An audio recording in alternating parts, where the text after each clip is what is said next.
जय श्री हरि। ओम श्री परमात्मने नमः। आप सभी भक्तों का आपके अपने YouTube चैनल श्री कृष्ण दीवानी में हार्दिक स्वागत है। आज आप सब सुन रहे हैं गरुड़ पुराण का प्रथम अध्याय।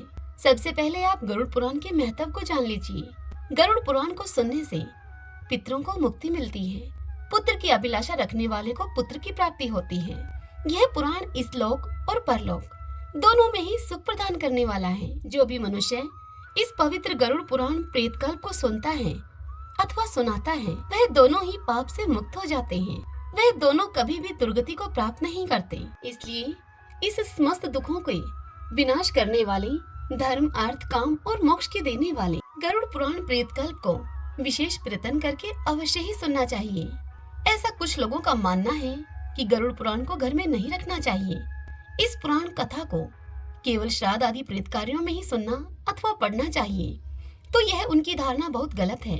गरुड़ पुराण के प्रथम पृष्ठ पर यह विशेष रूप से लिखा है कि जो भी मनुष्य इस गरुड़ पुराण प्रेतकल्प को सुनता है, चाहे जैसे भी इसका पाठ करता है, वह यमराज की भयंकर यातनाओं को तोड़कर निष्पाप होकर स्वर्ग को प्राप्त करता है। यह ग्रंथ बड़ा ही पवित्र और पुण्यदायक है तथा सभी पापों का विनाशक एवं सुनने वालों की समस्त कामनाओं का पूरक है। इसको सदैव सुनना चाहिए।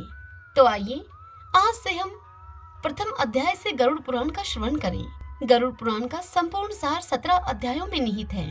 प्रतिदिन हम सब एक अध्याय का श्रवण किया करेंगे।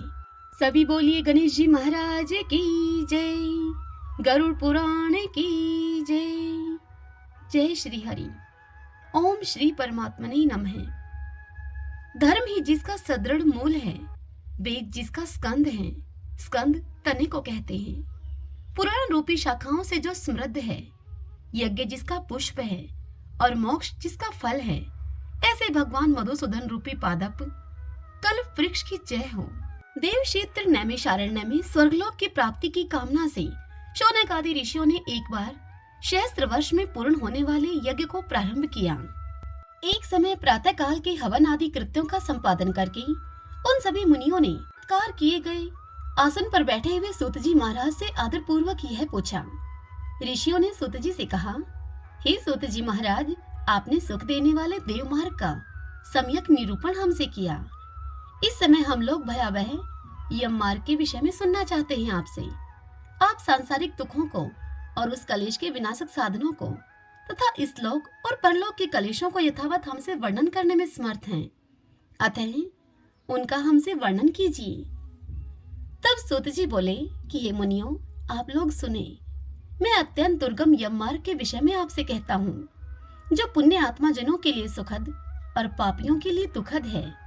गरुड़ जी के पूछने पर एक बार भगवान विष्णु ने उनसे जैसा कहा था, ठीक उसी प्रकार आप लोगों के संदेह की निवृत्ति के लिए मैं आपसे कहूँगा। हे मुनियों, किसी समय बैकुंठ में सुख पूर्वक विराजमान परम गुरु श्री हरि से विंता के पुत्र गरुड़ जी ने बड़े ही विनय से झुककर उनसे पूछा। गरुड़ जी ने श्री हरि से कहा कि हे देव, आपने भक्ति मार्ग का अनेक प्रकार से मेरे समक्ष वर्णन किया है और भक्तों को प्राप्त होने वाली उत्तम गति के विषय में भी कहा है। अब हम भयंकर यम मार्ग के विषय में आपसे सुनना चाहते हैं। हमने सुना है कि आपकी भक्ति से विमुख प्राणी वही नरक में जाते हैं। भगवान का नाम सुगमता पूर्वक लिया जा सकता है।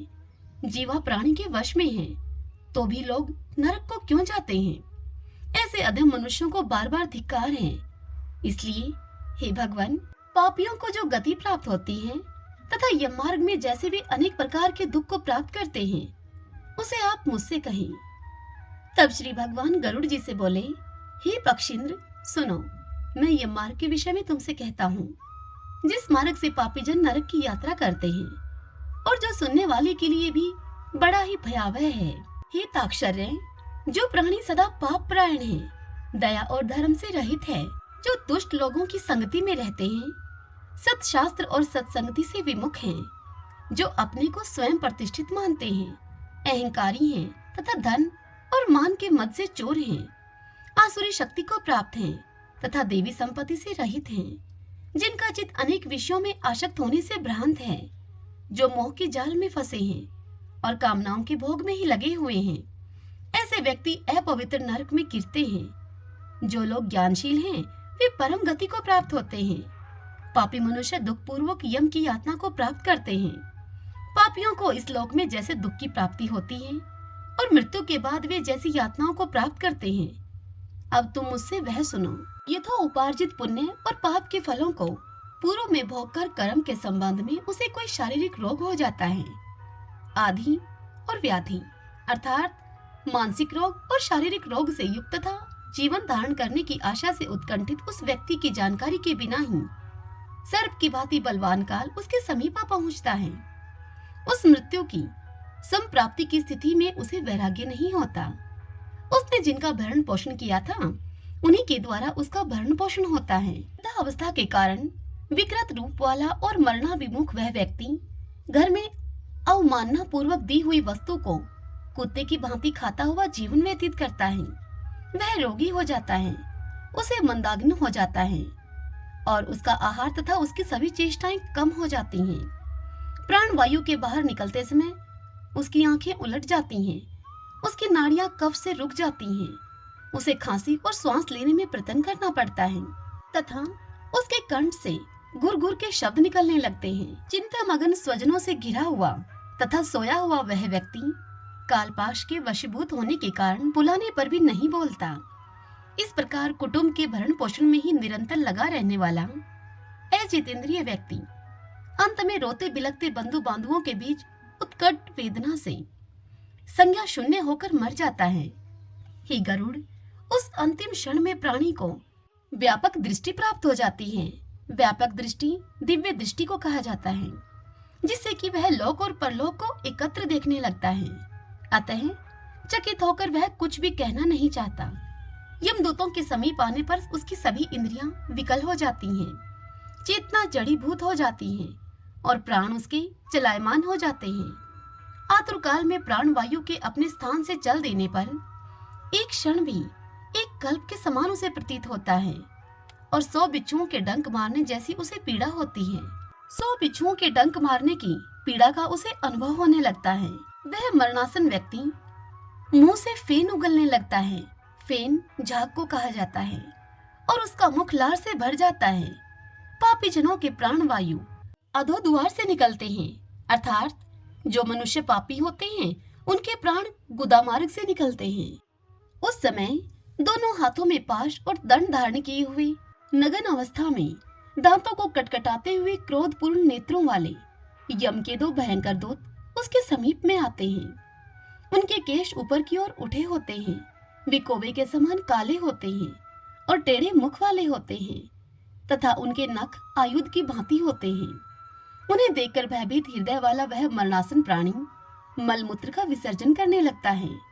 अपने 5 भौतिक शरीर से हाय हाय करते हुए निकलता हुआ तथा यमदूतों के द्वारा पकड़ा हुआ वह अंगुष्ठ मात्र प्रमाण का पुरुष अपने घर को देखता हुआ यमदूतों के द्वारा यातना देह से ढक करके गले में बलपूर्वक पाशों से बांधकर सुदूर यम मार्ग पर यातना के लिए उसी प्रकार से लेकर जाया जाता है जिस प्रकार राजपुरुष दंडनीय अपराधी को लेकर जाते हैं।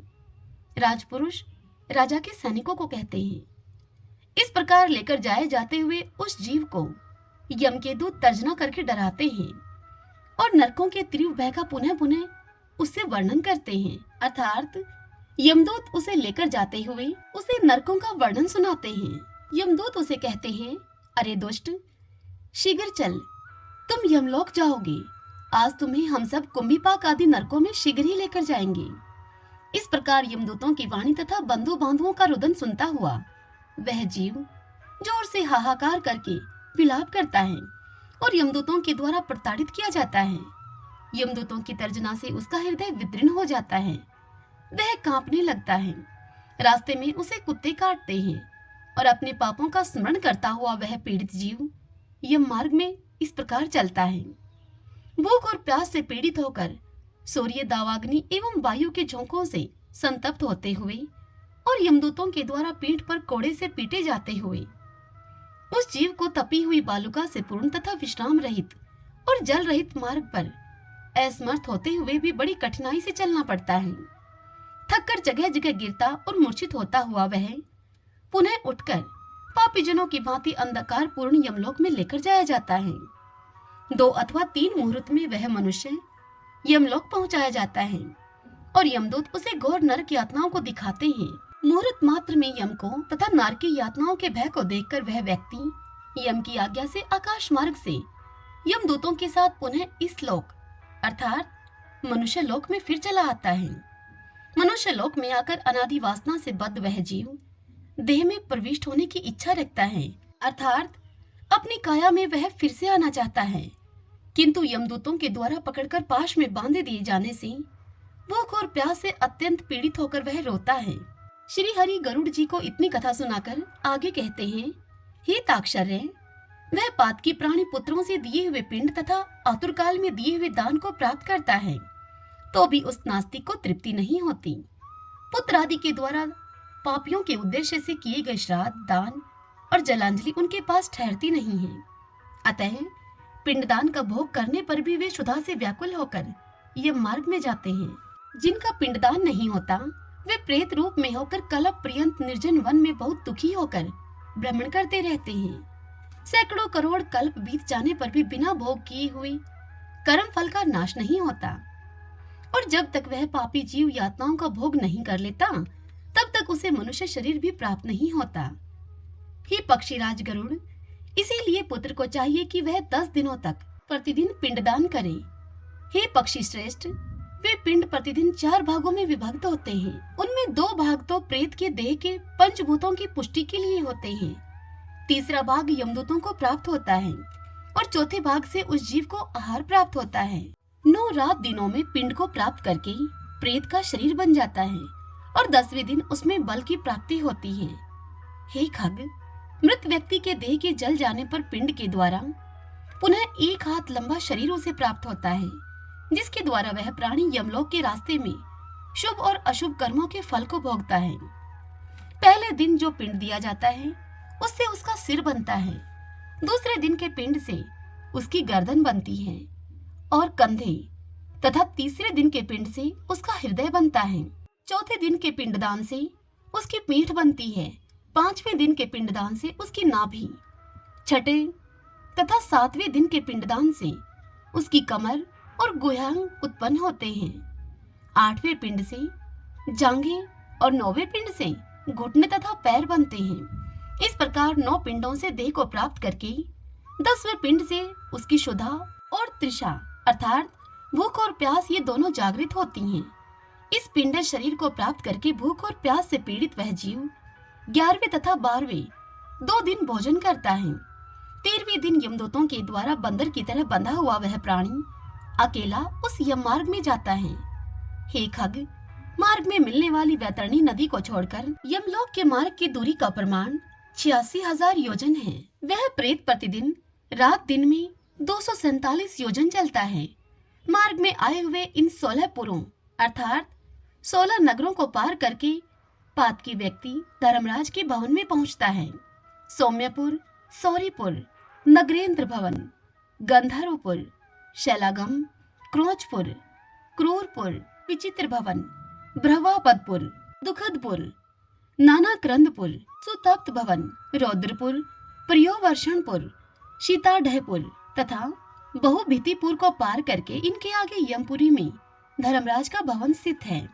यमराज के दूतों के पाशों से बंधा हुआ वह पापी जीव रास्ते भर हाहाकार करता हुआ और रोता हुआ अपने घर को छोड़ करके यमपुरी को जाता है।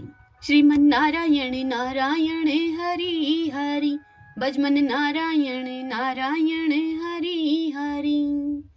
ओम श्री परमात्मने नमः। गरुड़ पुराण का यह अध्याय मेरे द्वारा सुनना आपको कैसा लगा? कमेंट बॉक्स में कमेंट करके जय श्री हरि लिख के मुझे आप अवश्य बताइए। यदि आपको यह पसंद आया हो तो इस वीडियो को आप लाइक करें और यदि आप मुझे पहली बार सुन रहे हैं तो जल्दी से हमारे इस चैनल श्री कृष्ण दीवानी को सब्सक्राइब कर लीजिए ताकि हमारे आने वाले नए वीडियोस की जानकारी सबसे पहले आप तक पहुंच सके। हरे कृष्णा।